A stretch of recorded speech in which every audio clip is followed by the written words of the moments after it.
لوگ اچھا پڑھنے اور اچھا لکھنے والوں کو قابل انسان سمجھتے ہیں، جبکہ حقیقت میں قابل وہ ہے جو اچھا سوچے اور اچھا بولے۔ دنیا کی دولت اللہ انہیں بھی دیتا ہے جنہیں وہ پسند نہیں کرتا، جبکہ دین کی دولت اللہ صرف انہیں دیتا ہے جنہیں وہ محبوب رکھتا ہے۔ جب تمہاری مشکلات حد سے بڑھنے لگے تو سمجھ لو کہ اللہ تمہیں کوئی بلند مقام دینے والا ہے۔ جب دل میں میل، طبیعت میں ضد، لفظوں میں مقابلہ آ جائے تو آپ جیت جاتے ہیں لیکن رشتے ہار جاتے ہیں۔ ملنے کے صرف دو ہی معیار ہوتے ہیں، خون ملتا ہو یا پھر خیالات ملتے ہوں۔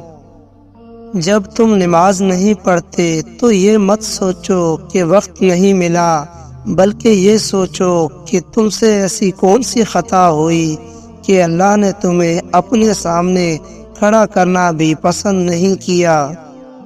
اگر کوئی بلا وجہ آپ کا دشمن بن جائے تو مان لیجیے آپ میں کچھ خاص ہے، سامنے والا حسد کا شکار ہے۔ جب انسان اپنی غلطیوں کا وکیل اور دوسروں کی غلطیوں کا جج بن جائے تو پھر فیصلے نہیں ہوتے، فاصلے ہوتے ہیں۔ عبادت کرتے ہو مگر لوگوں کو تکلیف دیتے ہو، صدقہ کرتے ہو مگر احسان جتلاتے ہو۔ اپنی نیکیاں ایسی تھیلی میں مت جمع کرو جس میں سوراخ ہو۔ دنیا بدترین ہوتی جا رہی ہے، برے لوگوں کے زیادہ ہونے کی وجہ سے نہیں بلکہ اچھے لوگوں کی خاموشی کی وجہ سے۔ بڑھاپے میں آپ کو روٹی آپ کی اولاد نہیں، آپ کی دی گئی تربیت کھلائے گی۔ اللہ کو خوش رکھنا ہے تو تین لوگوں کو خوش رکھو، غریب و مسکین کو، دکھی اور بے سہارا کو۔ ان لوگوں کا رزق، دولت اور عزت ہمیشہ کم رہتی ہے جو دوپہر کے وقت نماز ظہر ادا نہیں کرتے۔ زندگی میں دو لوگوں سے دور رہنا، ایک مصروف اور دوسرا مغرور، کیونکہ مصروف اپنی مرضی سے بات کرتا ہے اور مغرور اپنے مطلب کے لیے بات کرتا ہے۔ اللہ اسے ولی بنا لیتا ہے جو بندہ یہ چار کام کرتا ہے: کم کھاتا ہے، کم سوچتا ہے، کم بولتا ہے اور لوگوں سے میل جول کم رکھتا ہے۔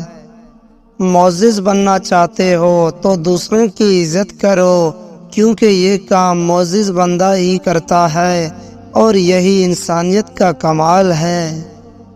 پرندہ جب اڑنے کی ٹھان لے تو ہوا کو راستہ دینا ہی پڑتا ہے۔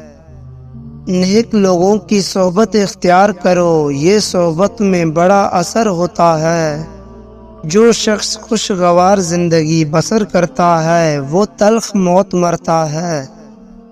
اتنا جھوٹ نہ بولو کہ تمہاری بیچ سے اعتبار اٹھ جائے۔